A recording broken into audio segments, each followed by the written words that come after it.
Welcome to Theater Corner. I'm your host, Michael Taylor. Theater Corner is created as an ongoing effort to promote more diverse interests and involvement in the theater scene. Today, we're at the Old Globe in the Sherald and Harvey White Theater with Freedome Bradley-Ballentine, the Director of Arts Engagement here at the Old Globe. So, silence your cell phones, folks. You're about to enter Theater Corner.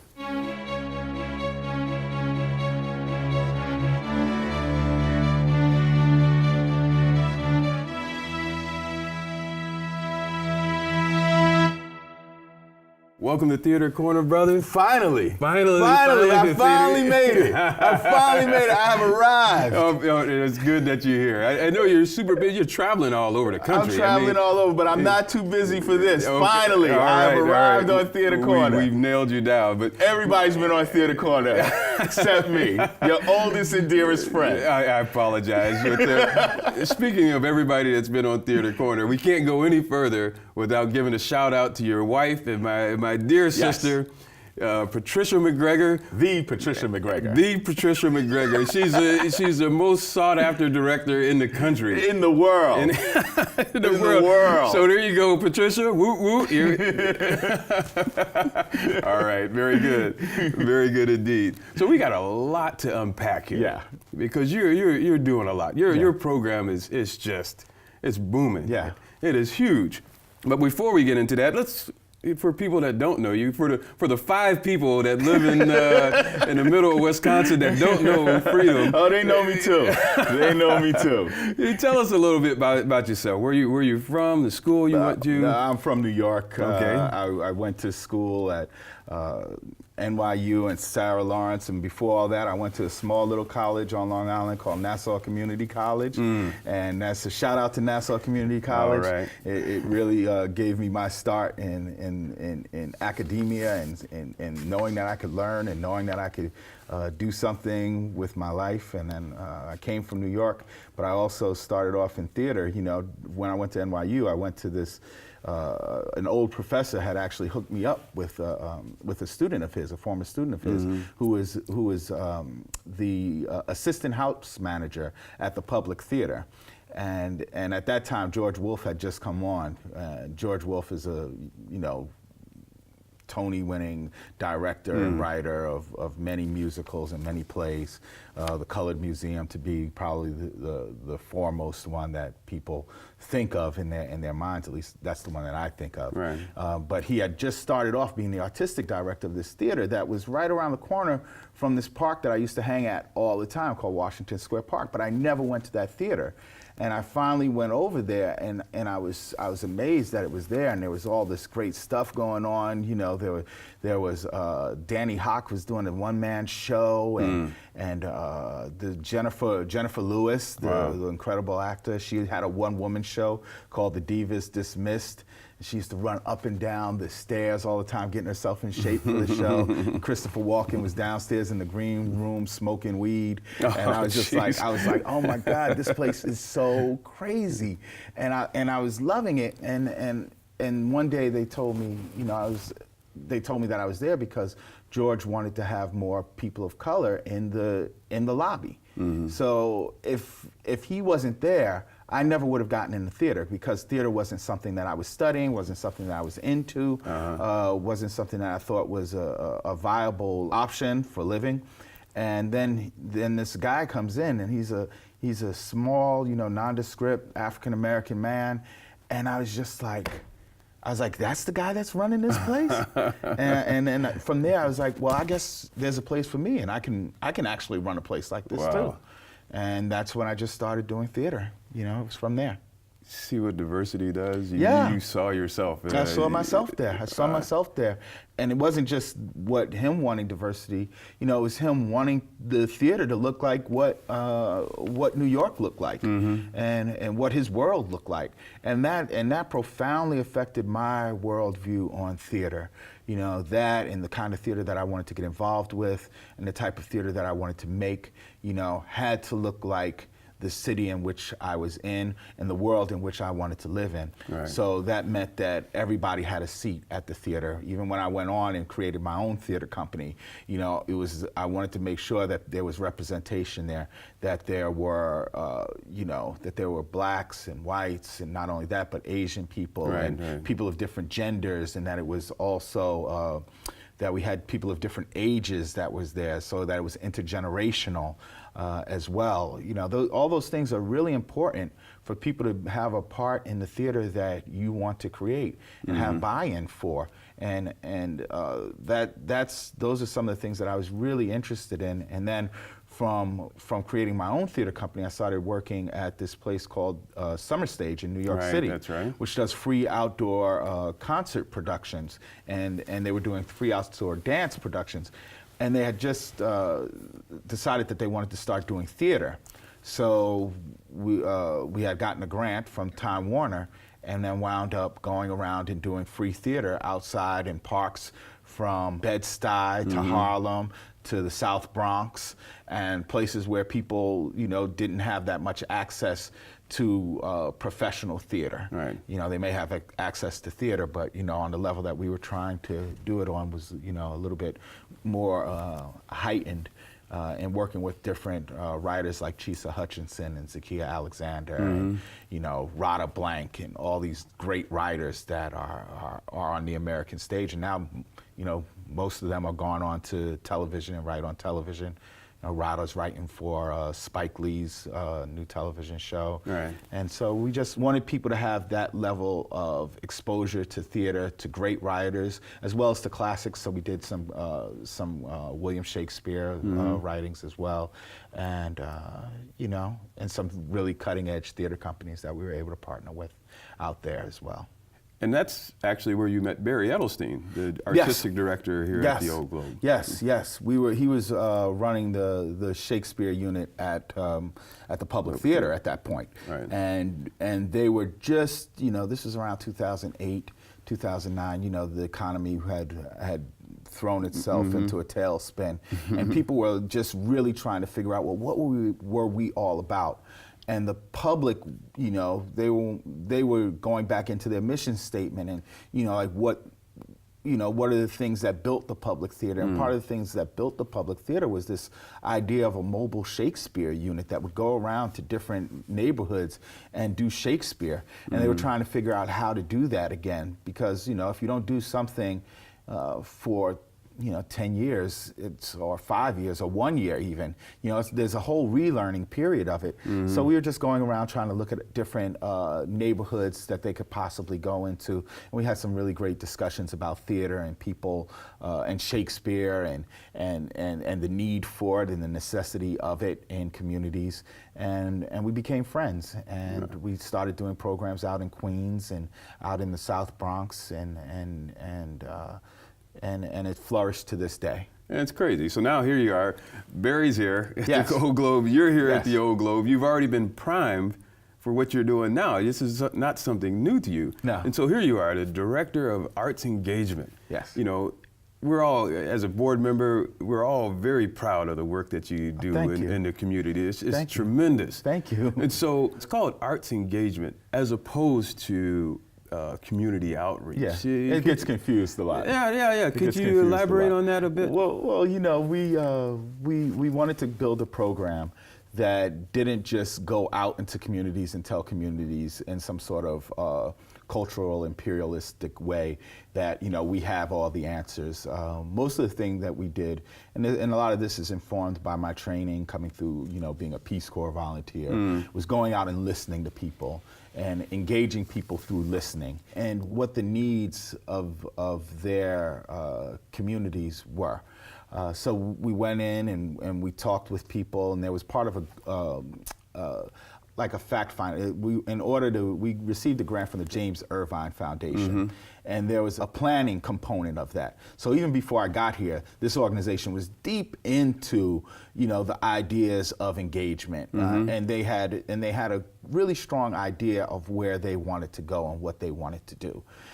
So when I came on, I was just able to look at what the plan that they had and then execute it a little bit in addition to, and put my own spin on it, because my spin is always going to be listening to what communities want and finding out what communities want, and then trying to build something so that you have buy-in. There you go. And then the next thing that we want to do is really, when we're building these programs, is try to make sure that that they can last, that they have feet to last on, and that usually happens when a community says that they want something. Right. So they wanted playwriting programs. They wanted programs that had technical aspects to it, like how do people, how do you build a production? How do you have props and lights and sound and marketing and all that stuff? So we created programs around all of that stuff as well, and it's been really successful. I was just at a conference, and people were asking, well, who has a program with veterans? And I raised my hand. And who has a program with prisoners? And I raised my hand. And who has a program with the elderly? And I raised my hand. And who has a program in rehabilitation centers? And I raised my hand. And who has a program? And it's like every place that people were saying, do you want to have, that they wanted to have a presence, I was able to raise my hand and say that we had a presence. And Barry always talks about this program and the level of sophistication that it is, and how great it is. And I'm always like, I'm really, a grassroots kind of guy, So it's like, look, we're doing programs in homeless shelters and prisons, like there's nothing to be commended about for doing that. But when I was sitting there and I was like, we're the only people that are doing the depth and breadth of programming that we have, from military families, so like I said, to prisoners, to rehabilitation centers, to immigrant populations, to refugee populations. I thought that there would be more people, raising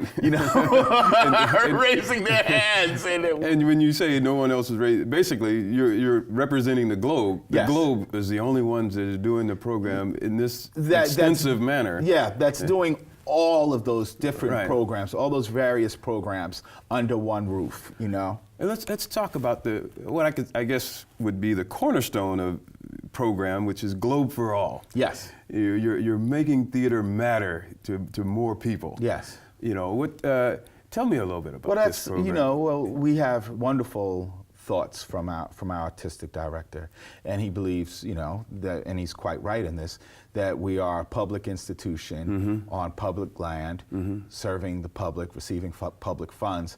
So we have to be integral to the public, in which we are direct beneficiaries of being a part of. Very true. So every day I get up and I think, how am I making theater matter to more people? How are we as a department making theater matter to more people?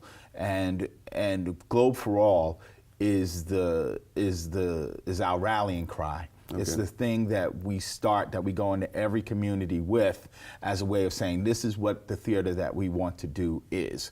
And then people can come in and they can see it. And this was a program, we just had our fourth tour. We've expanded it into the spring.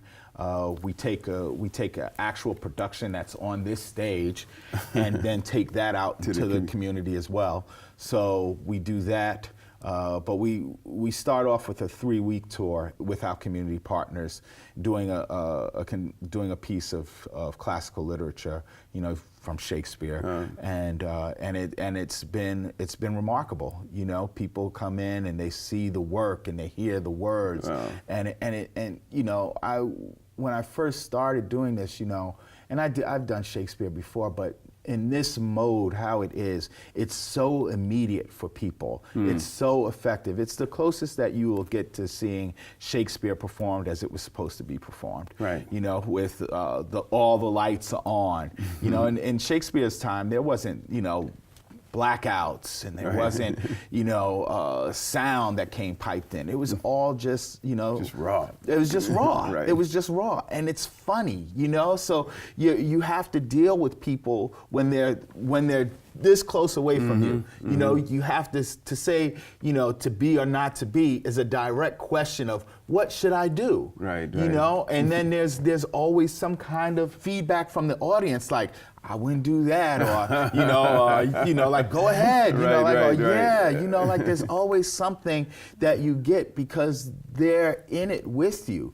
the people are in it and they understand what's going on. And you know, Shakespeare has been held up as the ultimate in Western literature and Western performance. So, and it's something that a lot of people get wrong or didn't get right when they were in high school. So it has a kind of barrier to it. Right. But it also has this, you know, this great thing that once you get it, you're like, oh, wow.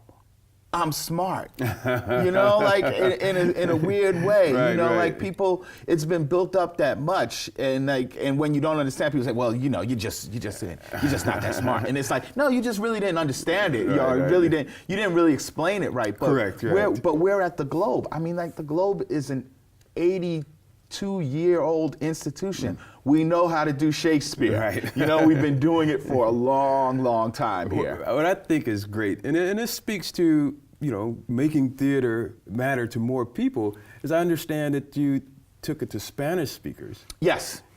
That didn't understand English, and you did something special for them. We did. We changed some of the words. We adapted some of it so that there were some Spanish lines in it, or Spanish monologues and soliloquies, you know, that we were doing measure for measure. So, you know, a lot of the things, you know, she's shipwrecked, and in our measure for measure, she was shipwrecked from Mexico. And so when she would think things, you know, she would think in her native language. So she would say these words, and the people would just sit there, and they would just, you know, their eyes would open up, and they would be like, oh, and they would get stuff, you know, that really brought them into the production. And that's another thing, you know, like who's doing bilanguage? No kidding. The Globe is. The Globe is, you know. That is so beautiful. You see, I understand you made 17 stops, right? Yes. 17 stops throughout the community. Yeah. And then we can mention quickly that the performers are actually the MFA students. Well, they're just recent graduates, Right. and then there are some people from the community too that we wound up getting. Like the star was Jennifer. She's from San Diego. Okay. You know, she's a local actor that we were able to get in. You know, there were a couple of people, so we just wanted to. We're 17 stops, but it's important that we are, you know, geographically diverse, economically diverse, and culturally diverse. So we're from, you know, 5 miles from the border of Mexico all the way up to Oceanside, which is like 30 minutes from LA County, and then all the way into Imperial County, in the deserts in Imperial County. So we're servicing a lot of different communities, a lot of different people. And then it's also, you know, like the thing that was amazing about this piece is that we're having this piece by Shakespeare, and we have 3 Latino women that are starring in the production, and so you have people, and they're speaking Spanish. There were people that were coming across the border to see this show. You know, when we were in the South Bay, there were people that came from Tijuana to just see, that heard about the show and wanted to see it. So that was quite amazing. I mean, Mexico is closer to San Diego than Brooklyn is to Manhattan. You know, so that it's really important to us to have a relationship, and we've been actively working on that and trying to strengthen that bond across the border. That's beautiful, Yeah. and they saw themselves in Yeah, something is yeah. that. I mean, that's what gets you in the theater. Right, You know, like what got me in the theater was seeing Jennifer Lewis running up and down, and even though, I mean, Danny Hock was doing these characters that were characters that I knew. Right. You know, like that's what got me into theater, was seeing this stuff. You know, so it's important that that's what we do. Right. And it's important that we have, you know, different ethnicities that are involved in the physical production, and different body types and different genders. Right. You know, like those things are very important to us. Wow, that's powerful. And another amazing part of Globe for All is that you take these into the prisons here. Yes. The local prisons, Las Colinas and Centinela, which is a state-run long-term men's correctional facility for level 3 and 4 offenders. And that's really making theater matter to the full extent. Yeah, well, right we you know, that's a perfect example of going in and listening to what people wanted, because we had no idea that we would be starting a program in prisons. We just went there and we were doing Globe for All, and the men really just loved it, and and really asked us to come back and bring something, and the warden asked us to come back and bring something. So there was this great desire for them to have a program, and then I wound up running into this man, Kurt Toffland, at a conference, who created the Shakespeare Behind Bars program. Right. There's a documentary, you should check it out, but he created this program that went into prisons and worked with incarcerated communities to create a performance piece around Shakespeare. So he came out here and he helped us build this program, and now the program is at both of those prisons. At Las Colinas last night, we just had a sharing of the women that were performing Shakespeare, and they were they're mixed with their own writings, their own reflections, and using Shakespeare as a way to examine the human condition. So we did that just last night. But what we're doing coming up in the next couple of months is the Shakespeare and Theater in Prisons Conference that'll be here in March, and it'll bring people from all over the world, all over the globe, the international people that'll be talking about programs that have worked, and we'll also be having. This is March of 2018. March of 2018. The Old Globe is hosting this prison conference. Yes, and we'll have not only practitioners that are doing it, but not only returned citizens that have been affected by these programs. We'll have administrators that have championed this work, so that it'll help people that want to start this program figure out how to negotiate the terms of it and to get into prisons. So we'll have, the sheriff, we'll have state officials that will be here, and then we'll have, people that actually hire prisoners that when they come out, and help to continue the rehabilitation. So it's a really great conference that's coming up and really important to be a part of. Wow, and I understand the corrections facility was so impressed, and it made such an impact on the inmates that they actually gave Globe money. Yes. To continue this program, to expand and continue. Yes. The California Department of Corrections and Rehabilitation, we received a grant that helped us to go from one yard there to a second yard there, and we're trying to figure out how to go to the third and the fourth yard. We want to be on every yard at Centinela. That's our ultimate goal. Wow. All right, let's continue to unpack arts engagement, because you got several programs, and let's hit each one of them. You can perhaps just say a little bit, describe each one. Let's start with Access. Oh, okay. Yeah, Access is our program that it's once a month. It happens on our plaza, and it just lets people know that the Old Globe is here. So many people walk through this plaza. I mean, like, we're in Balboa Park. It's one of the most picturesque, famous parks in the country, and people can walk by here, and there are museums here, beautiful museums, wonderful museums, and they're all open. But at the Globe, we open up in the evening. Right. So we open up at 8 o'clock when it's dark and everybody has gone away.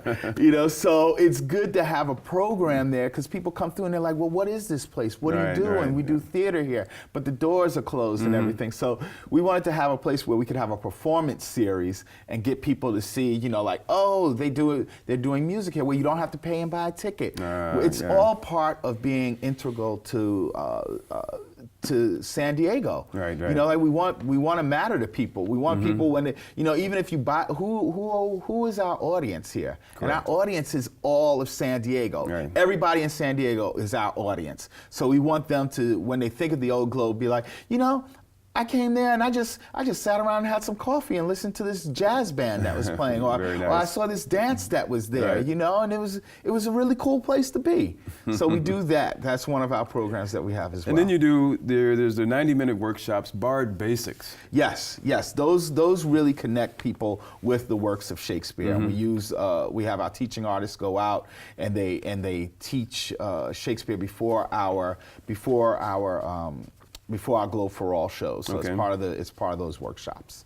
Okay, and then you mentioned the teaching artists. You have a a group of teaching artists. We have about 20 teaching artists. That you refer to as your Marines. Yeah, they're our Marines. They're our Marines. They're our Marines in some cases. They're our State Department and others, really. You know, like they're more like our State Department. Very so nice. They go out, they're very nice. They go out and they work in communities, and and communities get to know our teaching artists. You know, like sometimes even more so than the Globe, they have a relationship with these teaching artists because they're real. You know, like they're in the community. Right. You know, so they love our teaching artists. I love our teaching artists. They have really tough jobs. You know, they don't have a lot of hours, but they come out and they do really great work. And then we have professional development for them to really increase their skill set and increase their toolbox, and we really want to invest in them and make sure that they're receiving things. I think that's kind of what arts engagement is. You know, it's making sure that we have equitable relationships. You know, and that relationships are based on a mutual need. It's important that when we're in communities, that communities know that we need them. You know, that we're not just the Globe that's there to provide this thing. You know, that no, we need you all to provide this thing to us. We need you all to be engaged with us. We need you all to turn out for performances. You know, we need you guys. And then you bring people behind the curtain. You bring people behind the curtain. Yes. You know, so that's just us teaching people, like I said earlier, you know, how is a play made? You know, how are lights made? How do you make that? How do you set up this set? You know, and sometimes we get people that'll move from there and they get really interested and they become members of the Globe family on a more solid level. You know, like we've employed people from this program, but then also there are just some people that are like, oh, you know what, the light in my house would look better if I turned it this way, or if I put this little vase over here, it would tell a story. You know, so if whether they get involved in the Globe or whether they just get more involved in their own inner artistry, that's what the point of that program is. Right, and one of my particular favorites also is Community Voices. Yes. So this is a program that really goes in and shows how to write a play. You know, and we have a wonderful woman that runs that program for us. Her name's Katie Haroff, and she's come back in, and we have teaching artists that go out and teach people how to write a short 10-minute play.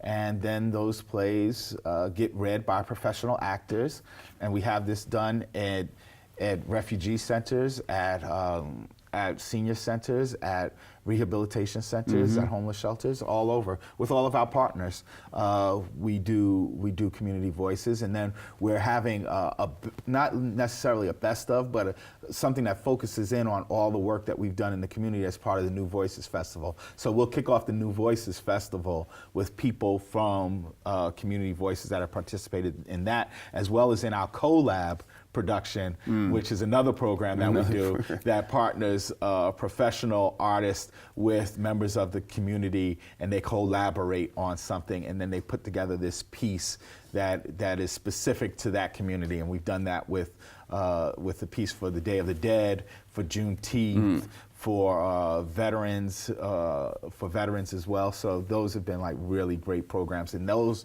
and our Community Voices programs, those will be together for New Voices Festival, for part of the New Voices Festival. And it's great. I mean, even today, this afternoon, Community Voices will be at Castle Park Elementary School and 4th District Senior Center. Yes. And which actually, Gil Sotu. Yes. A local artist in San Diego. You guys have brought him in. Yes. And, he started off as in our Community Voices program. He started off, I mean, he was a poet already. Right, you know, exactly. He'd been working around town.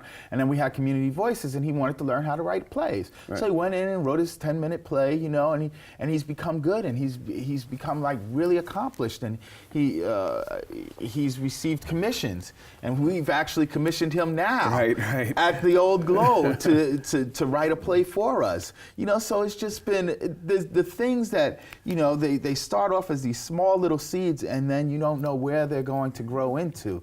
You know, and now Gil is a tree. Right, you know, right. and we're just seeing what kind of tree is he going to be? Is he going to be a big giant tree?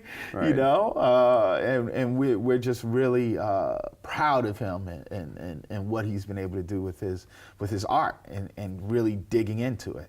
And this is why you guys are setting the example for the entire country, you know, and it's not just entertaining folks in the theater, No. but what you guys are doing in the community. And Gil Sotu is just a prime example. Yeah. You know, you guys are touching and shaping and influencing lives. Yeah, and it's, you know, and I'm telling you, I would think that was so corny at one time, Right. you know, until you see it, until you see that people, you know, like you see people that have been, you know, like on drugs and really homeless, And they in come prison, where they're and in locked away, prison. they think just the society has just completely forgotten about them. And here's Globe coming in. Yeah.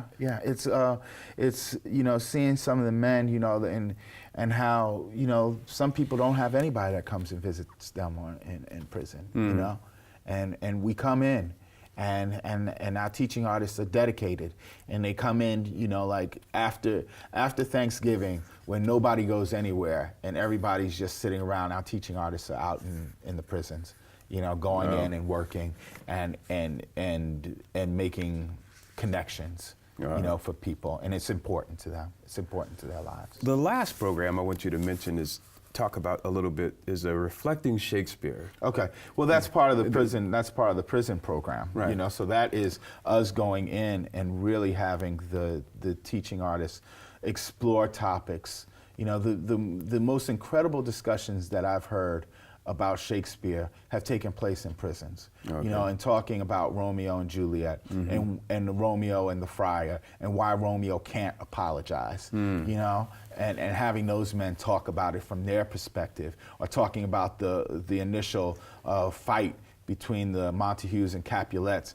and who's who in the fight, and who's the most dangerous person in the fight, and who these men would be in the fight. Right. You know, and it's just remarkable listening to them, and then hearing them talk about this stuff, and then applying it to their own lives and looking for, you know, whatever it is that they're looking for, when they're working out whatever they're working out, you know, but really what it does is allows them to get some language, some additional language around their own struggles. Wow. All right. Yeah. The Director of Arts Engagement here at the Old Globe, Freedome Bradley-Ballentine. Thank you. It's so good to have you here. And as a colleague, I'm here on the board. As a colleague, I'm so proud of what you're doing. I'm serious about that. And as a friend, I daggone love you to the end. I love you too, So thank you so much for taking time to come out here and sit here and speak with a brother. And we even got a special gift for you. I finally get a hat? You're going to be the first. No, you're the first guest to get a Theater Corner hat, brother. Oh, now you're seeing these hats go around. Your life has been enhanced tenfold in this moment. Oh man, thank you. So good to see you. So good to sit down with you. There you go. Now that is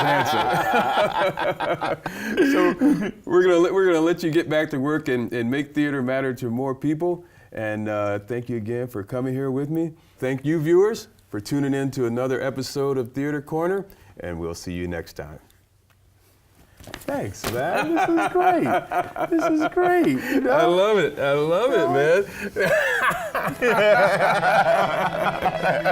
man.